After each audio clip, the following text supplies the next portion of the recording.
It's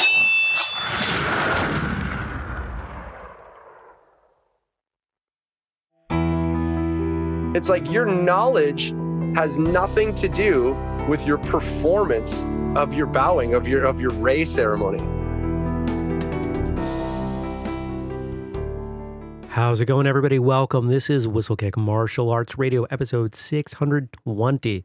And my guest today is Sensei Steve Ferraro.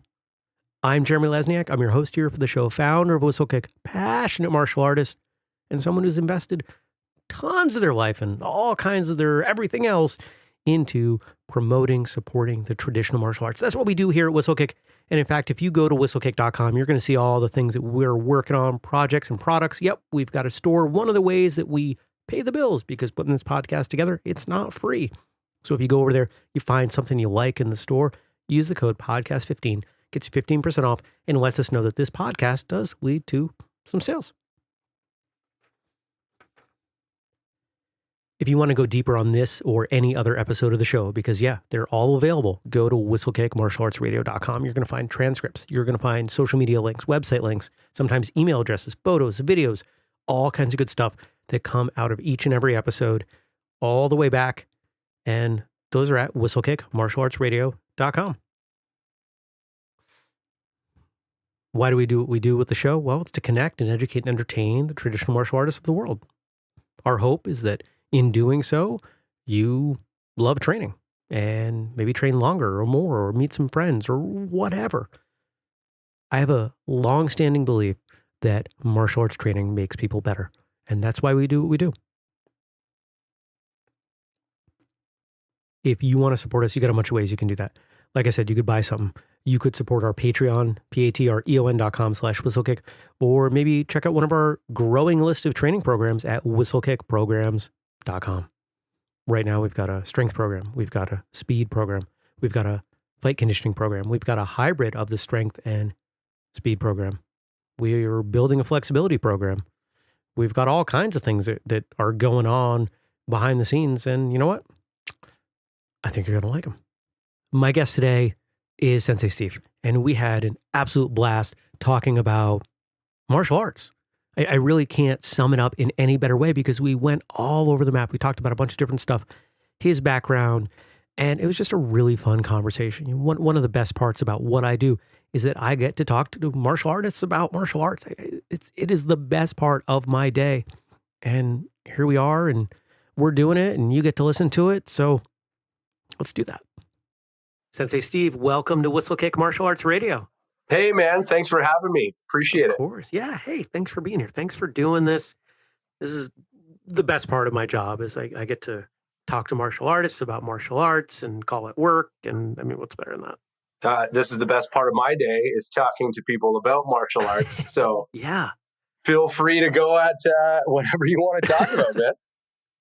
Well, let's talk about, I was trying to come up with some sarcastic example, and ironically, I couldn't quickly come up with something related to martial arts that was sarcastic. I think we could justify just about anything. I was going to come up with something about like ankle articulation. I was like, no, actually, that's a pretty legitimate topic. Maybe not the best way to open a show, but we could. Especially with heel hooks being so prevalent in BJJ now. Right. It's the coup de grace. It is. It really is. It's one of those things everybody wants to be a part of is the heel hook team. They want to give them. They don't want to receive them. No, nobody wants to receive them. That's just the worst part of heel hooks. Yeah. It seems like the most memeable aspect of BJJ right now is the heel hook. Well, hey, you're here to talk about martial arts and maybe it's obvious, but I just find it gives so much context. So let's hit rewind on the tape that is your life. Absolutely. And let's talk about how you got started.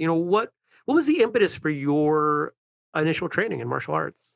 I think I started like a lot of kids start. The longer you're in martial arts, the more you recognize that there's always like a lot of common traits amongst starting. For me, I started in 1991, and I think the Karate Kid movies and Teenage Mutant Ninja Turtles, Power Rangers, and things like that were really prevalent in my life. And as well as like my dad wasn't around very much. And so I think, every kid that kind of comes up from that upbringing has that same story of like, okay, well, we need to get, them involved. And some form of martial arts. And in 1991, really the only things that you could do were, karate, taekwondo, and maybe judo if you were from a big city. I wasn't really from like a huge city in Ontario, so there was a lot of martial arts gyms, and most of them were karate gyms. So I started when I was 9, needing a little confidence, needing a little boost. My mom put me into a place that was operating out of the basement of a church. And that was September 9th, 1991. And I haven't looked back. It's going to be. You remember the day? So yeah, September 9th, 1991. That was the day I signed up and I had my first class. And I was a part of that club and a part of that dojo for a really long time, all the way through until I opened my own school. But yeah, 30 years coming up in September. I think getting into it was, like a lot of kids, you need a little confidence. Your mom wants you to get involved in something. Like I was involved in a lot of organized sports, but I was missing a lot of that confidence piece that was, would have really benefited me in an organized sport fashion. I also started that early period of September. And it's making me wonder, I haven't thought about this before, how many kids start training in September because, it falls in line with a new academic year in school. Yes. And you're setting all these new habits and schedules. And it's always September or it's like January. It's either like you get the back to school crowd or you get the New Year's crowd. Yeah. Either. It would be interesting to see if there's any, well, I'm sure there's no data on this because we don't track anything in our industry because no one wants to talk about these things. But is there any correlation between when people start and how long they last? I don't think so. I think for a lot of people, especially kids, like when you get kids into like a traditional martial art, the majority of the time, I think how long they last really ends up being how long they're interested in it. And you would probably see a lot of kids, most kids probably peter out and fall off the grid around like the summertime. Yep. There's always the constant thing that I always get from parents is always, well, we're just going to take a little break, which is like the famous last words, right? We're just going to take a little break, which is just kind of code for, we've lost interest or we want to quit. And a lot of times, black belt examinations and things will come up around that spring, summertime. So for people, it's a bit of a checklist like, okay, I'm going to get my black belt, check. And then I'm going to start, parasailing or other things of that nature. They get into like a million other things afterwards. So I don't know if it has anything to do with when you start, but I definitely would see there's a lot of changeover in the summertime. And that's been a problem that martial arts instructors have faced forever. Yeah, forever. It's that constant like, okay, well, just because other sports are coming up, doesn't mean like you have to stop training. You can, there's lots of days that you can train and do karate. There's lots of days you can train and do martial arts. But you don't necessarily have to have it, as part of, fall completely off of the map. Some people come back, they like to spend their summer. And I think it depends too. Like I'm in Ontario, like our winters are really harsh. It's easy to be inside, in the winter months and even in the spring and the fall. But as soon as the summer comes, it's like you got 8 weeks. You may have 8 full weeks to actually get something done. And, people really like to take advantage of that. They like to go on vacation. They like to, go up north. They like to get off the grid. They like to, to do the cottaging stuff and so on and so forth. So that's always, I think, everybody's number one priority when they start getting into those, summertime months is that they end up wanting to, enjoy themselves and they don't necessarily want to train. But the summertime, that's when you start to lose kids, baseball, soccer, day camp and so on and so forth. It's just that time. Does that describe you when you were a kid? Not really. No, I train like year round. Like I'm always training. Like I'm always doing something. In the summertime normally is when we'll go to Okinawa when we go to visit, it's Shigoro Sensei or not Shigoro Sensei, Minoru Sensei. Shigoro Sensei is now passed, but anytime we go to Okinawa, it's normally in like July when it's extremely hot and unbearable. But that's kind of when I enjoy doing a lot of my own personal training, because I guess maybe the classes are a little lighter, and so it gives me an opportunity to kind of pursue the things that I want to pursue, like Brazilian Jiu-Jitsu being one of them. But I'm always training, and summer or not, I enjoy it. Nice. What was it that kept you sticking around? What kept me around? I think really what kept me around was, probably just the confidence that I got from it. And it was one of those things, like I think with all kids, like you find yourself in a position where you start doing well at something, and then all of a sudden it's like, well, why would I quit this? Like, I'm good at this, so why would I quit this?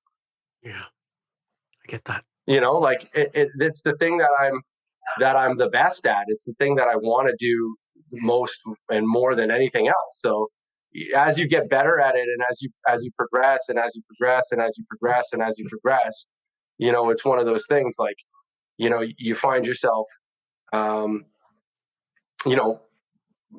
to continue it because you're finding success in it. I think it's really rare for people to find success in something and then all of a sudden they immediately are like, well, no, I don't want to do this anymore, because, the more you enjoy it, the better you're going to get at everything. So it's just one. Yeah, I think I stuck with it because it was, really important for me to, have something in my life that I was, going to enjoy. So, for me, it was just that thing that I stuck with and I kept sticking with, and I kept getting better and better and better and better and better at it. And it's difficult to quit something that you're good at. Yeah. Now, the way you talked about it, I think we can imagine what 9-year-old you looks like stepping into class and doing some karate. But as you got older and you got better and you stuck with it, what did that start to look like? Did you branch out, train elsewhere, competition? What was that for you as you got into your teen years and later? For me, it was more like, competitions up in Ontario were always a little bit weird. They were, they're very like open tournament-esque. It was very like, it was point fighting, and at best it was like you don't really actually like hit or touch anybody or so on and so forth. It's like getting the closest that you can to somebody and calling the point. I never really liked point fighting, just because with the dojo that we were in at the time was pretty hard nosed, right? It was just one of those things that that I just couldn't stand because it didn't feel very real. And we had a hard-nosed dojo. We did a lot of like knockdown style kind of kumite. And then there wasn't any kind of structuring body up here. There was no WKF. There was no like IOC kind of integrated association. There was none of that. So it was difficult for me to like be involved in something in a competitive aspect, because it just, the avenue for me to compete in the way that I wanted to wasn't there. I could do kata and placing kata tournaments and things like that, and that was fine. But, as for sparring and things like that, it was really unorganized and a bit raw. So I never really got into the competition aspect outside of like dojo wars, where you would like, your teacher would take you and the team and go to a different dojo, kind of like a frenemy of his who had like a rival school, and it was very Cobra Kai-esque, right? Like you just go team versus team, and oh wow, then go to McDonald's afterwards, and then go home. But I didn't really get into like the competition aspect of martial arts until I started doing jiu-jitsu into my 30s. So the 9-year-old me was, kind of just plowing away at the dojo and getting into these epic battles with your buddies that you also train with in the basement of the church. Right on. Oh, you started in the basement of a church. Basement of the church. Basement. A lot of martial arts programs start in the basement of some kind of religious hall, and I find that awesome. Well, it's because they're always looking for subsidies on rent. And running a school is not cheap. Like it's not easy to do. It's a labor of love at best. Sometimes I know a lot of people can I know a lot of people can, they can make a good run at it, but it's kind of difficult, to do, especially if it's, like your livelihood. Like if you're paying your mortgage with your school, there's even a smaller percentage of people that can make that work for them, and all the power to them. But that's just kind of not my style. I have a day job and so on, but I enjoy having the evenings open in order for me to, do what I need to do at the dojo. But I can't pay my mortgage on it for crying out loud. It's a nice little it's a nice little hobby. It's a glorified hobby, I would say. I get it. I totally get it. Now, you've brought up Brazilian Jiu-Jitsu a couple times, but you mentioned that you started in karate.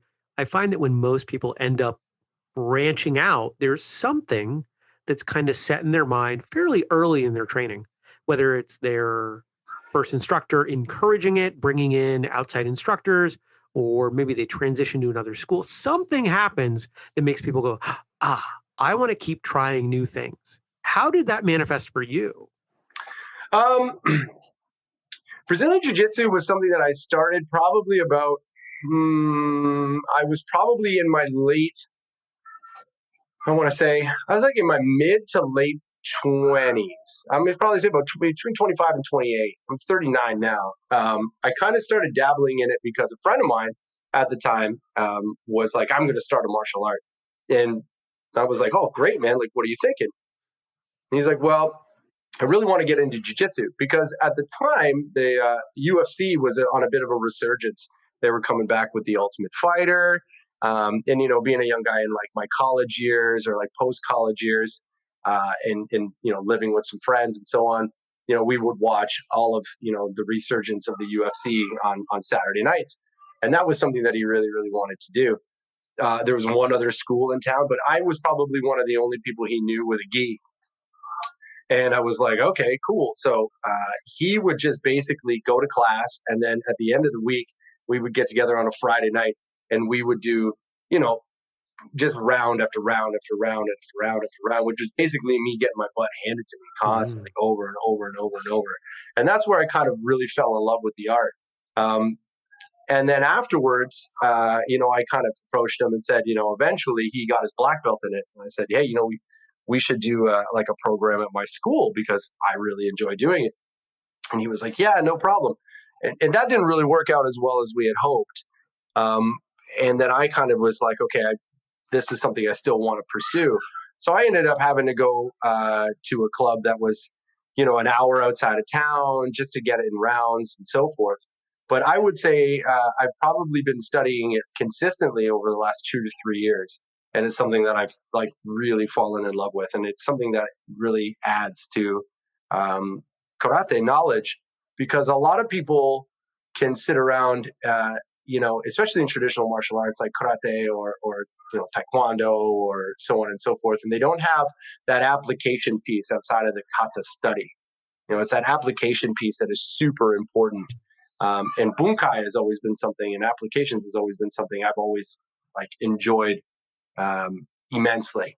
And it's just another avenue for us to be able to carve out a path into developing applications in these weird and abstract motions that you see inside of kata. And I had talked earlier before about coming up in a dojo that was really heavy on sparring, and striking is great and everything, but it's not always the be all and end all of karate. And karate I feel is a very raw, very all encompassing martial art. It takes a couple of it takes a lot of avenues to help you develop skill that will allow you to do these techniques. When people look at karate, they might think like, oh, there's no throws in karate. And it's like, well, no, there's tons of throws in karate. It's like, well, there's no joint manipulation in karate. Like, well, there's lots of joint manipulation in karate. What people think karate is just, kicks and blocks and punches. But that's just like the tip of the iceberg. It gets so much more complex as you go through it. So I guess it was a bit of a backwards solving method for me. Whereas like some people can go, into karate and eventually, they get right into applications and stuff right off the hop. For me, I've kind of studied all these other different arts to see their connections to karate as a kind of a backwards solving method. I get it. Now, where did this love for application and this interest in rounding things out come from? I don't know. Probably from some of my instructors. One of the individuals that I've worked with over the last little bit is my karate instructor, and kind of my mentor, Kyoshi Pat Haley in the Shogunkan. He was a guy that I was introduced to probably around that same time in my mid 20s to my late 20s. And it was at that time I started getting a little bit bored with karate. I wasn't really like enjoying it as much. And I was kind of like on the cusp of like maybe, I don't want to do this long term anymore and so on and so forth. So I kind of was, after meeting him and training with him for a little bit, I was introduced to somebody who had a lot of knowledge about like the applications of these movements inside of our kata, and they didn't seem weird, and they didn't seem abstract, and they didn't seem wrong. They were very, they were great. They were great applications. They were, fantastic. And I was like, how come I don't know any of this? How come I don't know any of this stuff? And it always confused me that why don't I know any of this stuff? And it really comes down to like, well, who are you training with? So I've spent the majority of my time over the last little bit training with him, kind of unpacking a lot of these applications, and it's really helped me develop a better sense of what I want to do as a martial artist. I suppose he really gave me like the okay, like the nod of being like, oh, okay, so like when I do this, could it be this? Yeah. Could it be this? It can be whatever you want it to be, as long as it works. And it was great to finally have like somebody who outranked me give me that kind of permission to like think outside the box. And so once I started thinking outside the box, that's when everything really started to, really started to come into fruition for me. Yeah. And the way you phrase that, it can be whatever you want it to be. That's something that a lot of martial arts schools not only don't teach, but discourage. A lot of martial arts schools say, when you do this movement, it is this.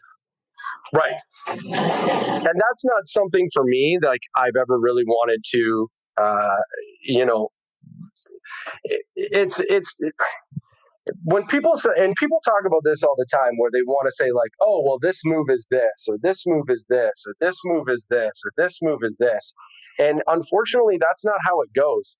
Like, if you take the idea of self-defense, or you take even the idea of fighting, like just the simple idea of fighting, you're saying, well, like a jab is a jab is a jab is a jab. And like when you jab, you always jab to the head and you always do it this way. Then you're basically eliminating any possibility for it to be anything else. Like, Pernell Whitaker had a different jab than Floyd Mayweather has a different jab. Everybody has a different way of kind of expressing themselves through martial arts. It's supposed to be an art form. It's supposed to be something that's different for everybody. It's supposed to have those nuances. It's supposed to have those layers. And for me, it was always like when you run into people who are very traditional, they're like, no, this is the be all and end all of this move. And it's just kind of like a stuck pattern. And I never wanted to have, a style. I never wanted to like train in something that was just so narrow minded of like, nope, this is this move and this is all this is. And this is this move and this is all this is. For me, if it works, great, keep going. Now, some applications could be a little hokier than others. Some might not have the same, high percentage of practicality versus usefulness. But as long as you're thinking kind of outside the box in that way, then you're probably on that correct path. And to turn around and say, something as nuanced or something as layered as fighting or as self-defense, to narrow it into this idea of like, no, this punch is this punch and it's only this punch, is, I think, the stupidest way to think about anything. So if something is working, then great. If it's working for you, then fantastic. And when you get all of these people in the room who think about things in a complex manner, that's where everyone is going to learn. Because if everybody's bringing the same skill set to the table, why do you need so many people at the table? Right? Why would you only have, if everyone's going to agree, if 20 people are going to agree that the technique behind this move and this kata is this, why do you need 20 people there? You only need one. Right? Yeah. Like that's, or that's to say, like, even if you look at the idea of martial arts, it's supposed to be and John Danaher had said this, you're looking at the implementation of skill over a lack of over a lack of ability. So you're taking a look at people who come to martial arts because, they're looking to fill a void for something that they don't have. Like if you might not be the biggest person in the room, might be the most athletic, you might not be the fastest, and you're looking to implement a strategy by using technique. So in that in and of itself, how are you supposed to have a great strategy if you've only got one strategy? If there's only one way to defend yourself or one way to attack somebody, how are you going to implement that? And what if it doesn't work? And what if it doesn't work? Then all of a sudden it's like, well, then I guess. And that's the other thing too. It's like, well, what if it doesn't work? There's so many people that just assume that it's going to work. Right. Which is.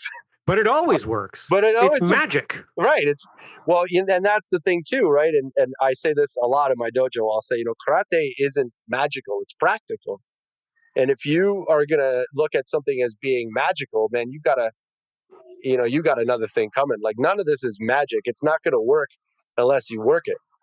It's, the same thing as when people are like, well, you see a lot of black belts who are like, they got their black belt in 1994 and they really stopped training in 1995, but they're still walking around as if they're the be all and end all of all things. And really they're not. Like, you haven't trained in X amount of years. You have not trained in X amount of years. So, where do you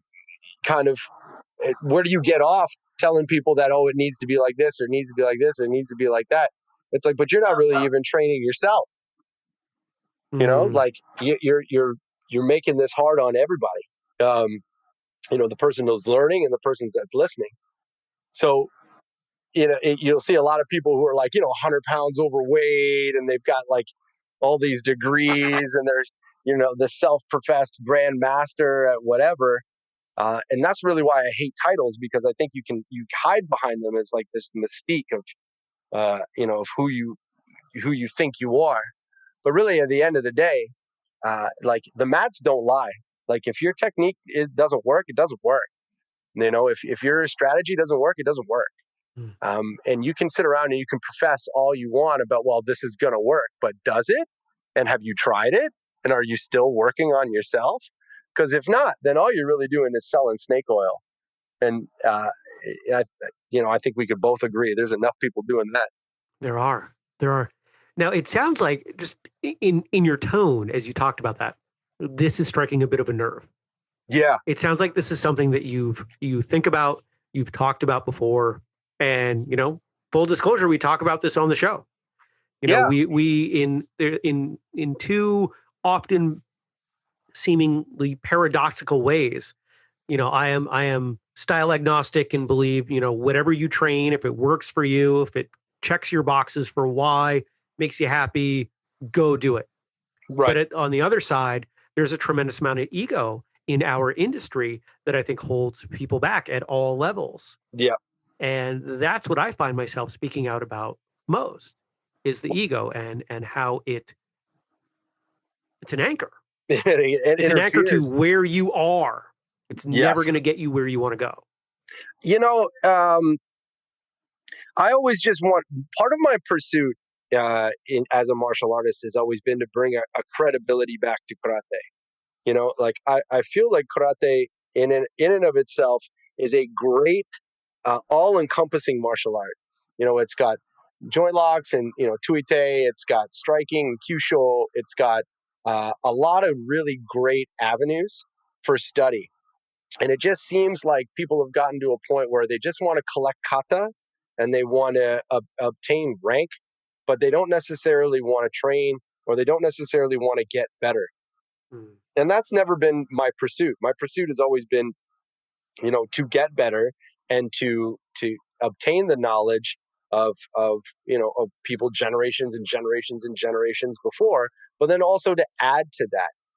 Like, there's that saying that Shibana Sensei once said, like, karate is, it can't be a body of water. I'm paraphrasing at best, and this is going to be brutal, but It can't be a body of water that's stagnant. It's got to have rivers that go in and out, or else it will dry up.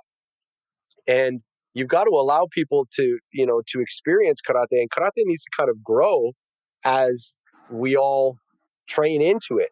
It's because it's one of those things where there's not an answer. There's not a definitive answer to technique. There's not a definitive answer to how you do things. There's not a definitive answer to how you practice stuff.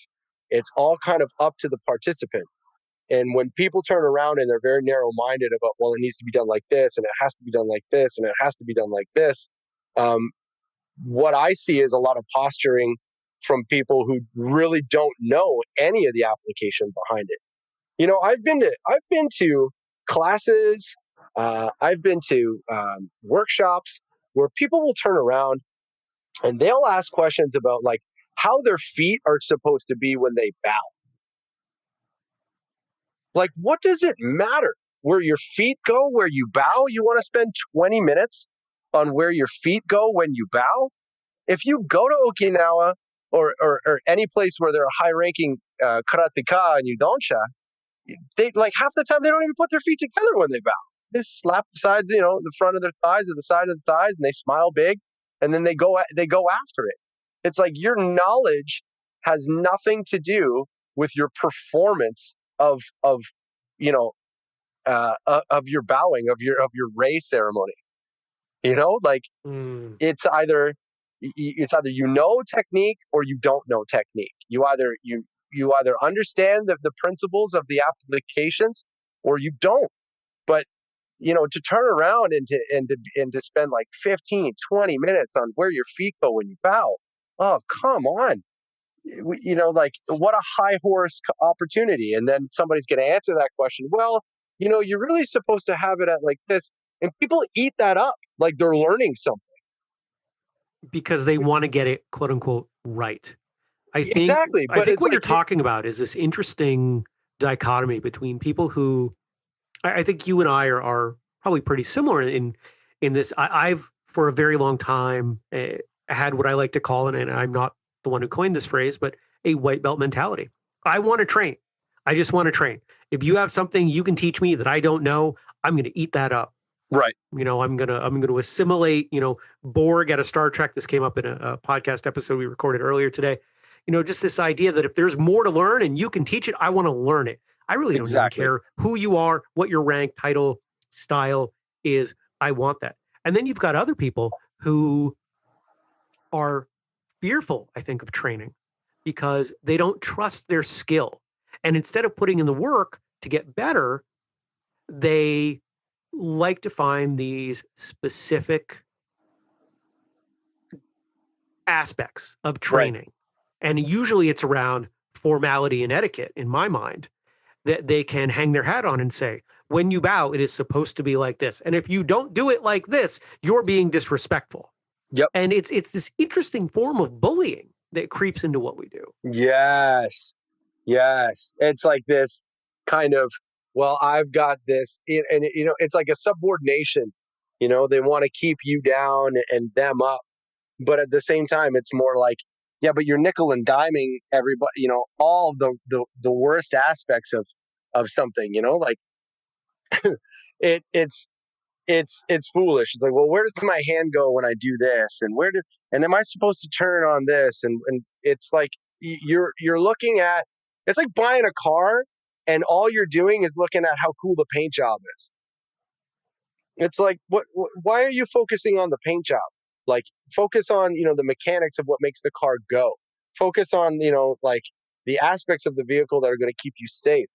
There's so many more things to worry about. And you're sitting around going, well, I really like the color blue.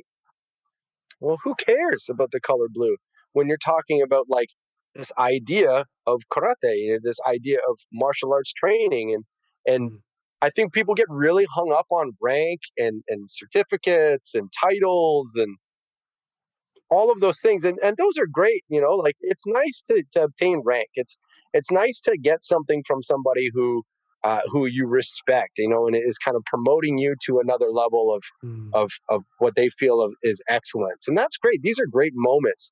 But if that's like all you're doing, or you're just collecting kata, like Oh, I want to be able to do that kata. Great. Like how many times I've been in a room and people are asking bunkai questions and application questions, and they can't do like, the application might be somebody's trying to show, let's say, a throw, like a Haraya-goshi or Uchimata, or Osotogari, and you're looking at all of these different throws. And this person is asking like this really specific question about, this throw that somebody sees in a particular kata. When people ask me that, it's like, well, how are you supposed to perform this throw? I always say to them, can you throw? Have you done a throw? Do you know anything about the mechanics of lifting a person up and throwing them on the ground? And if they often will say, well, no. And it's like, well, why are you asking a question about the intricacies of this particular throw when you don't even know the basics of how to throw? They all want this advanced knowledge of bunkai without actually going through the reps. It's like, if you want to get better at throws in karate, go take a judo class, man. You want to get better at joint manipulations, go do a jiu-jitsu class. You want to get better at, striking, go to a kickboxing gym. Like, that's where you're going to learn the principles of what you're going to find inside of your karate. That's why cross training is great, because it's going to amplify your karate. It's not going to make you, sitting down with somebody and asking them questions and having them show you stuff isn't going to make you automatically be able to do it. You can't download this. This isn't the Matrix. You don't just plug in and go, I know Kung Fu. It's like, oh, show me. I have that famous Neo versus Lawrence Fishburne's character. I can't remember who it is. But, like, that's not how it works. And so many people and so many associations and all over the world, that's what they want. They want to sit down and they want to hear about what they're supposed to do, but they'll never take the rank off and go into another gym and learn. They're just like, oh, well, this is what it is. Okay, well, can you show me it? No. Well, then why do you want to know? How do we attack that is not the right word, but how do we discourage that? It's a difficult thing. I think the ego thing is one of the things that you got to tackle first. Like, ego is great, and at the same time, it isn't. Like, having an ego is probably what will keep you in a gym, because it's a pursuit of something that you want. But as soon as it starts to get to the point where it consumes you too much, where you're not learning, that can be disconcerting. I think it comes down to like two things. One, not caring so much about your rank that you feel you need to hide behind it. And two, developing a room that is welcoming and competitive, but also supportive, that will help people. Because if your pursuit is the rank, you're going to quit as soon as you obtain it. And people get rank for all kinds of reasons. You can be inside of an association for, decades, and you're going to be promoted based on your time in, whereas other people might promote you because of your skill in. But like, there's no guarantee. So, you find yourself amongst all of these different people. I think the best people are people who have cross-trained. Like, are you aware of, or do you know Major Perry, Doug Perry? No. Okay. So Hanchi Perry is one of very few Westerners who was promoted to ninth dan in Okinawan Karate. Himself and Dan Smith.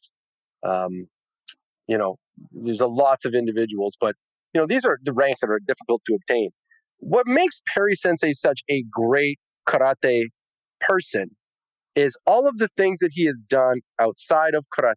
The man is a multiple-time Purple Heart recipient.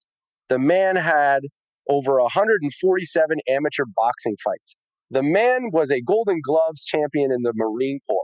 The man he had an exhibition match with Willie Pep.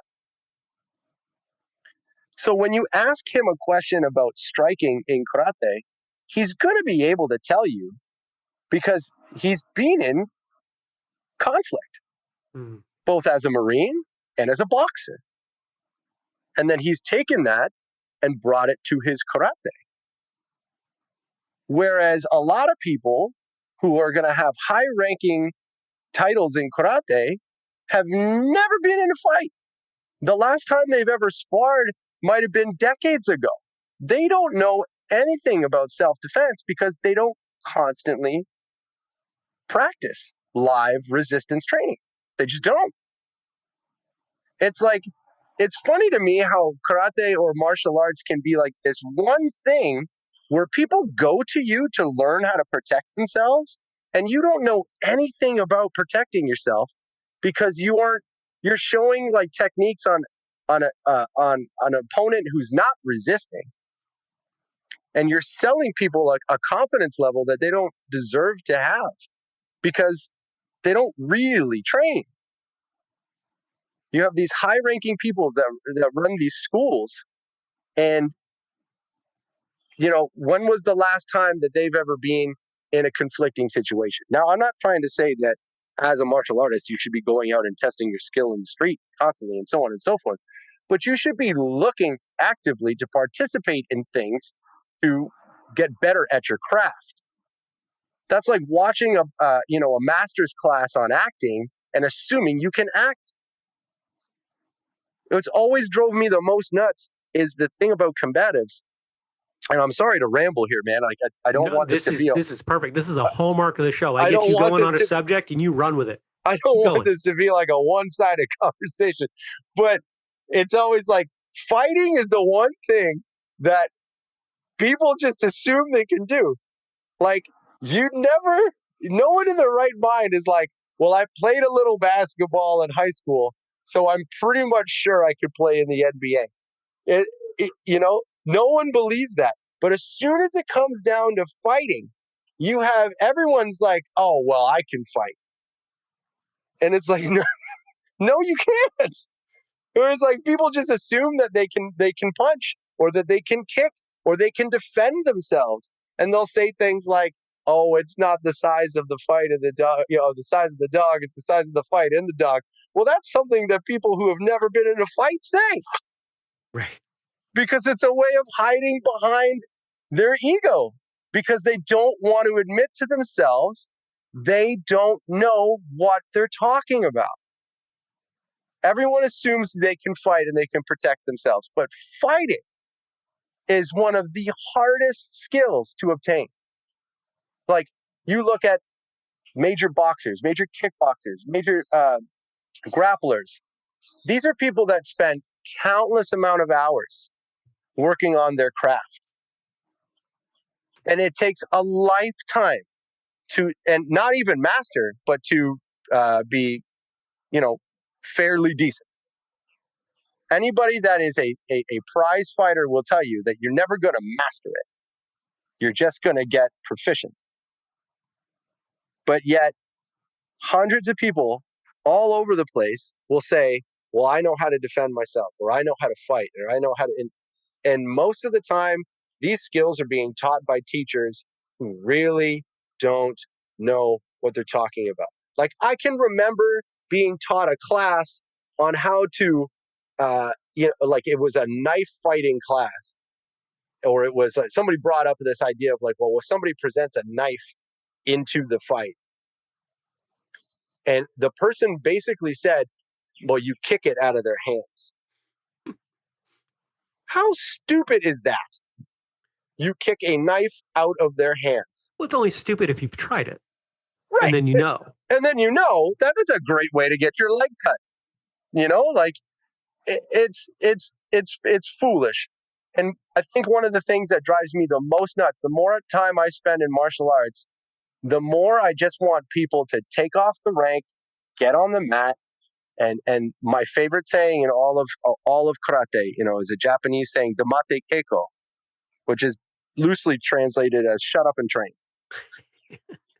Yeah. And if everybody just learned to do that more, oh my God, we'd probably have more proficient traditional martial arts.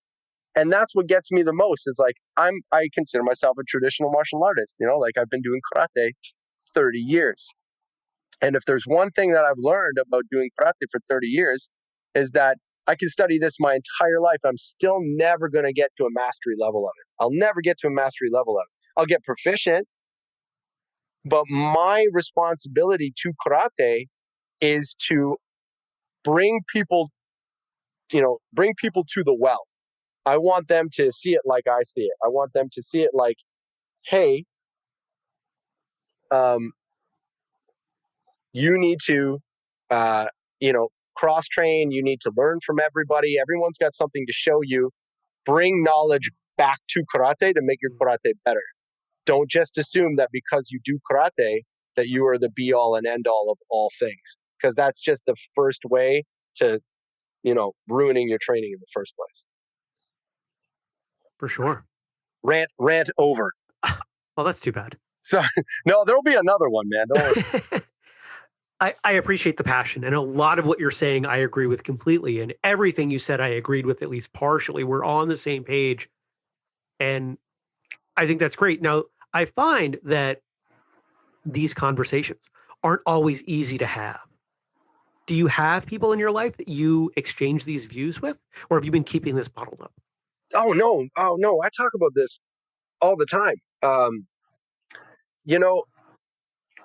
I think it's because of the last. I think it's because of the last, years of that me studying Brazilian Jiu-Jitsu that I've just been a little bit more out front with it. It's like because when you're looking at a grappling art, like I had said before, the mats don't lie. Like you're either going to win or you're going to learn, right? So you you're constantly interacting with people that are better at you in a lot of different ways. Like, so for instance, I might be a black belt in karate, but I'm just a blue belt in Brazilian jiu-jitsu. There's so much more to learn. And if you don't kind of open your eyes to some of this stuff, you miss out on all this knowledge. So for instance, there are two guys that I train with who are, that one's a blue belt in BJJ and one's a white belt in BJJ, but they're both like, fairly decorated wrestlers. They're fairly decorated wrestlers. So when you take a look at what they can do, you're going to learn something. Because for me, I'm like, okay, there's all these throws and takedowns in karate. I want to get better at them. Why wouldn't I ask a wrestler, hey, can you show me how to do that throw? Or go to a friend of mine who's a judoka and say, hey, can you show me how to get better at this? Because that's exactly what they specify it. So just to kind of assume that I'm going to be able to do all of this stuff because I want to be good at it is ridiculous. So I'm very upfront with this with a lot of people. Like, have the conversation, spend the time. But what I have found more often than not is that I'm kind of, I'm definitely not the majority voice. I'm definitely the minority voice.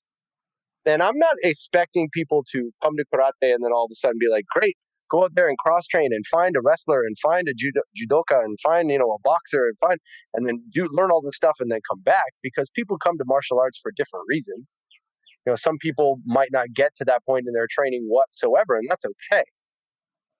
But definitely don't, one of the things that I kind of can't stand is like when certain traditional martial arts kind of rip on other traditional martial arts. They'd be like, oh, Taekwondo, that's garbage because I'm a karate person and karate is better than Taekwondo.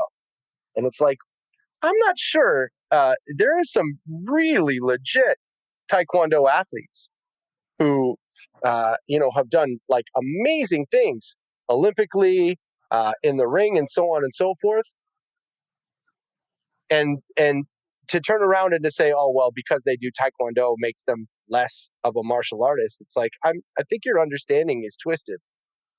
It's kind of like saying that one is better than the other.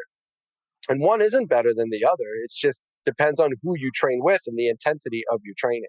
Mm-hmm. If any martial art was objectively better than all of the rest across the board, the others would have fallen away. Exactly. And one of the things that you get with traditional martial arts is a specified knowledge of X. Like if you're going to do judo, you're going to get really good at throwing and maybe some good ground techniques, maybe. If you're going to do jiu-jitsu, you're probably going to get pretty good at joint manipulation. If you're going to do boxing, you're going to get really good at throwing your hands. If you're going to do taekwondo, you're going to get really great at throwing your feet. And it kind of just, you're looking at all of these really specified abilities. And for me, karate, I figured out pretty quick. I was like, man, karate's got all of this stuff in it. I should probably go out of my way to learn how to do all of these specified techniques better so that when I'm teaching karate, I can show people, I'm like, well, here's a throw. I was like, it's pretty raw, but if you go to a judoka, they're going to do it way better than this. But anyway, this is what it's kind of like. And have people just forgot about Budo? Have people just forgotten about Budo? Didn't we all kind of disseminate from the samurai kind of knowledge, and then it all kind of trickled down, and then it became this gigantic spider with all these different legs of all these different offshoots? But at the end of the day, it's Budo. It's fighting. It's martial arts. So to turn around and say one is better than the other is, to me, it just drives me nuts. I want to be the voice out there that's hey,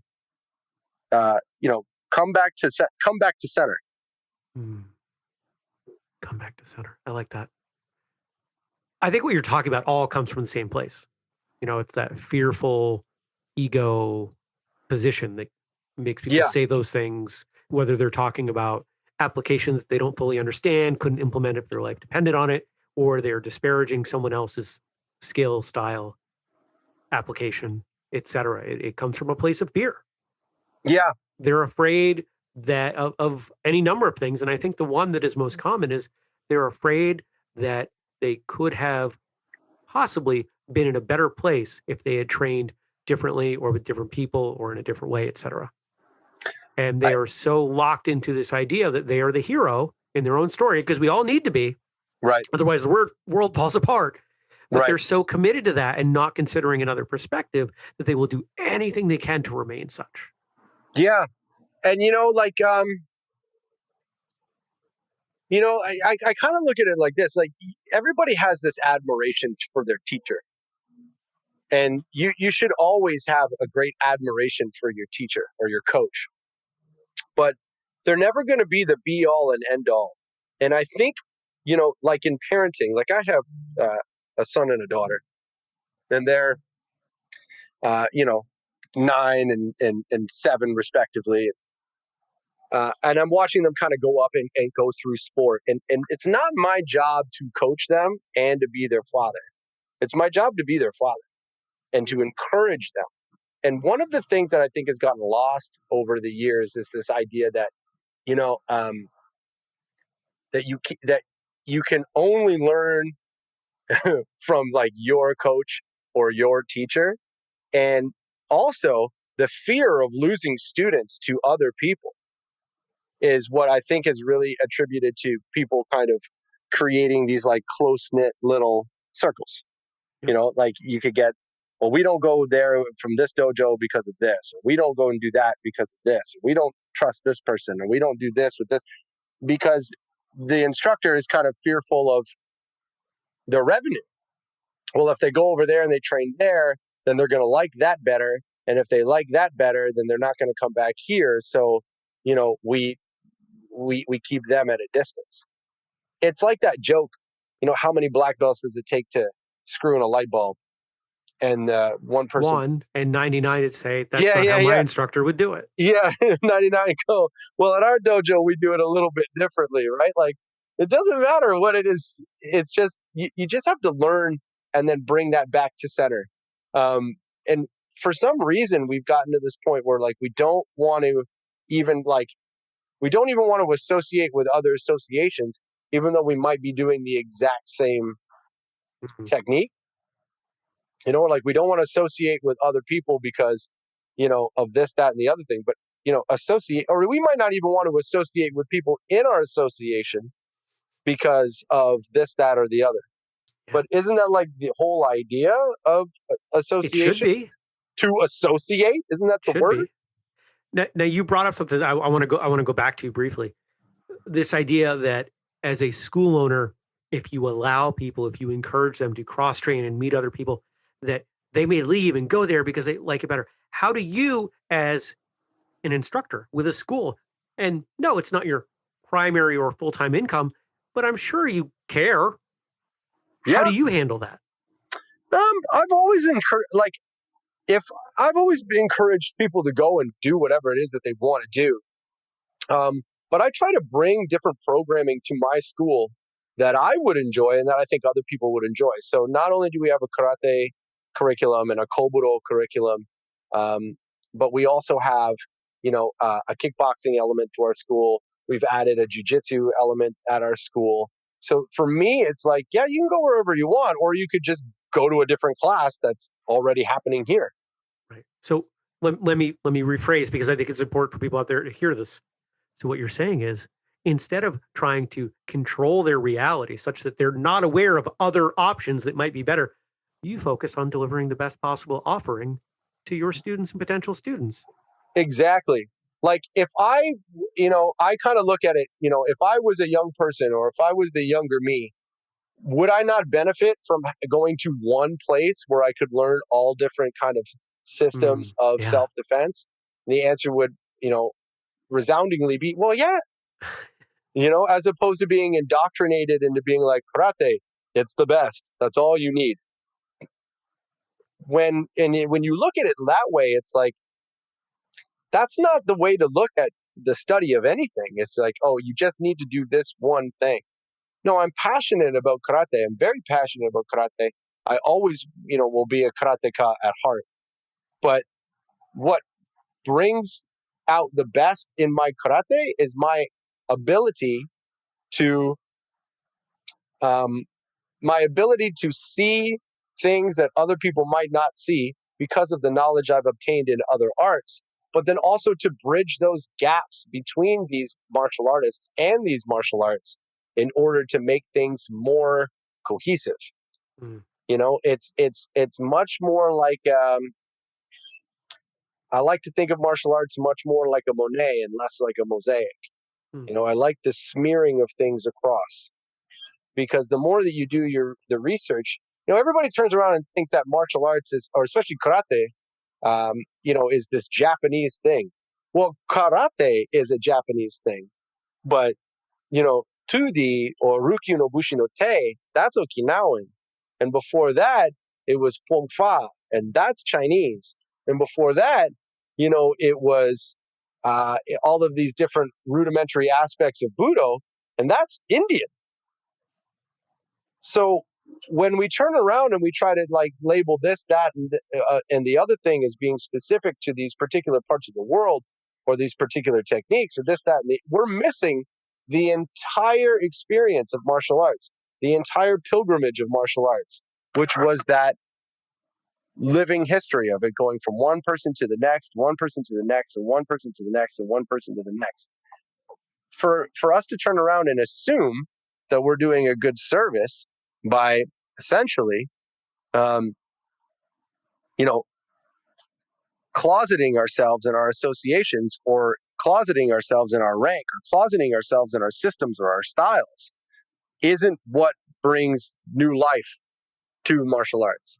It's just what maintains the status quo and eventually kind of kills it and rots it off. For sure. Wow. Good stuff. Let's talk about a few other things as we start to look at winding down here. Sure, man. So the first thing is, we've talked about the past and all these things that have led you up to now. What's coming up? What are you looking forward to? What are your goals? What is keeping you up at night or getting you up early in the morning? You know what, man? COVID is bad.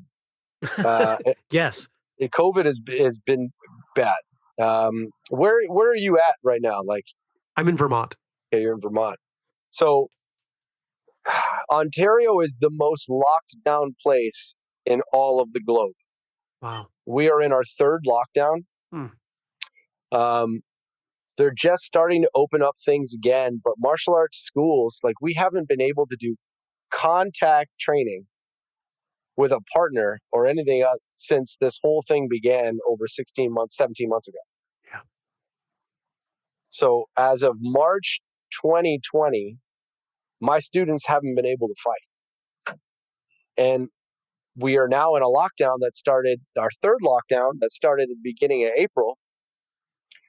And I'm teaching classes online. I'm having to do Zoom karate online, Hmm. which is frustrating at best.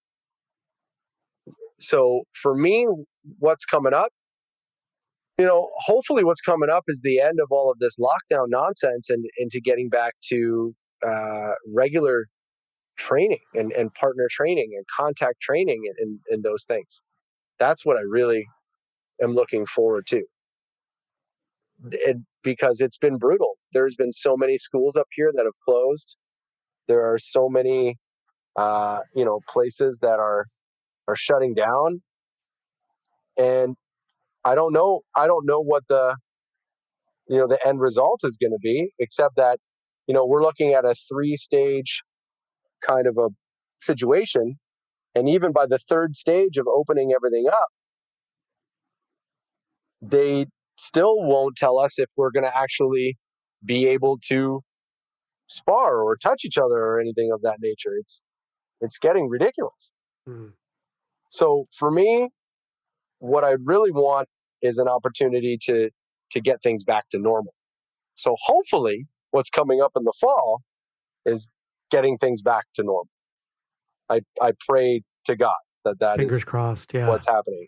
And literally, Canada is in one of those situations right now where, you know, every other place in the world, maybe outside of Australia, is kind of opening up and recognizing that these lockdowns aren't working, and we've got to get better at things, and so on and so forth. But it's definitely it's been crippling to a lot of places. I've seen a lot of great schools close, Mm-hmm.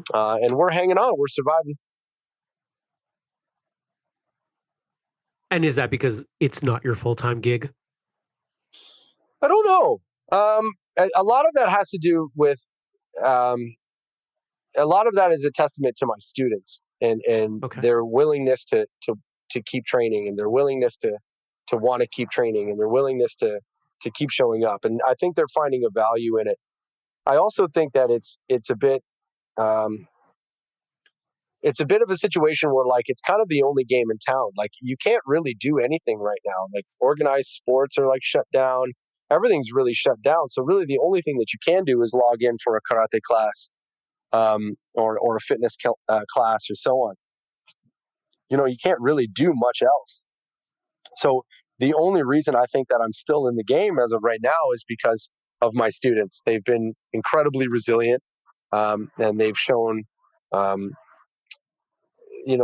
a lot of love to their school and to their passion for training in martial arts, that they're continually showing up online each and every day as we slowly get back to being in the dojo. That's awesome.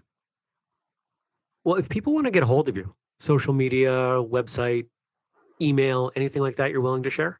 Yeah, absolutely. Well, people can always reach out to me personally, Stephen Ferraro. I'm pretty readily available on Facebook and so on. But the dojo is ferrarokarate.ca. You can get a hold of us on the majority of our social media platforms at Ferraro Karate, or at Ferraro Karate and Martial Arts on Instagram. But that's the best way to follow me is ferrarokarate.ca or ferrarokarate.com. Right on. Awesome. Well, we'll put all that stuff in the show notes. Beauty. Now, this is your chance to give some last words, maybe not quite that dramatic, some parting thoughts to the folks listening. You've talked about some some big stuff, some pretty high level concepts. And anybody who's still listening is they're at least appreciative of your willingness, I think, to go unofficially on record and share your thoughts. So, for those people hanging on here, listening to you, what would you say to them as we roll to the outro? I think it's important when you're training. I think it's really important just to be true to yourself, and to set a goal and keep moving forward. But also, surround yourself with good people. Surround yourself with like-minded people. Surround yourself, to be in an environment that's accepting and supportive, loving and intense. Because those are all of the things that that you want from your martial arts training, that you've come to want from your martial arts training, and don't be afraid to put yourself out there, to be the new guy or girl. Don't be afraid to take off your rank. Don't be afraid to step outside of yourself. Don't be afraid to learn something new. Don't be afraid to try something different. Because at the end of the day, you're still you. And if you look at karate or whatever martial art that it is that you do, if you look at it as being the be all and end all of self-defense, you're missing out on two things. One, you're missing out on a lot of knowledge that you can bring back to what it is that you do. But secondly, you're missing out on so many great relationships that you could build with other people who are in different forms of study. Part of what makes a great orchestra are all the individual pieces of the unit. You've got your woodwinds and your percussion, you've got your brass, and everybody brings a little something different to the table. But the beautiful layers of that music can only be created simply by being a piece of the puzzle, being a piece of the bigger thing. So, don't think of yourself as being so big as you can't take off the rank, but also think of there are other people out there that you can learn from, and those are those wonderful little things that are going to add new life and new breath to what it is that you're doing. Had a great time. I'm 100% convinced that you had a great time. You're listening to the outro after all. You made it this far.